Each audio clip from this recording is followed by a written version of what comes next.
കൊരിന്ത്യർക്ക് എഴുതിയ 1-ാം ലേഖനം 12-ാം അധ്യായം 14-ാമത്തെ വചനം. ശരീരം ഒരു അവയവമല്ല, പലതത്രേ.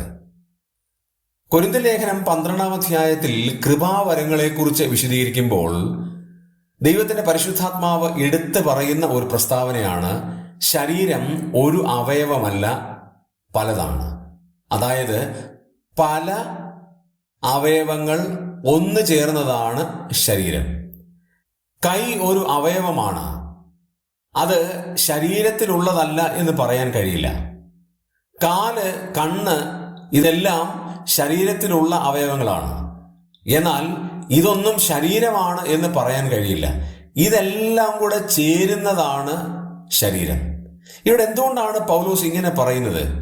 ശരീരമൊന്നും അതിന് അവയവം പലതായിരിക്കെ പലരായ നാം ക്രിസ്തുവിൽ ഒരു ശരീരമാണ് എന്ന് പറയുകയാണ്. ലോകത്തിന് വിവിധ ഭാഗങ്ങളിലുള്ള വിവിധ ഗോത്രത്തിൽ, വിവിധ ഭാഷയിൽ, വിവിധ വംശത്തിൽ, വിവിധ ജാതിയിൽ നിന്ന് ജനിച്ച കർത്താവായ യേശുക്രിസ്തുവിന്റെ രക്തത്താൽ വീണ്ടെടുക്കപ്പെട്ട ഓരോ ദൈവമക്കളും പല അവയവങ്ങളാണ്. ക്രിസ്തുവാകുന്ന ശരീരത്തിന്റെ പല അവയവങ്ങളാണ് എന്നുള്ള യാഥാർത്ഥ്യം ദൈവത്തിന്റെ ആത്മാവ് നമ്മെ ബോധ്യപ്പെടുത്തുകയാണ്.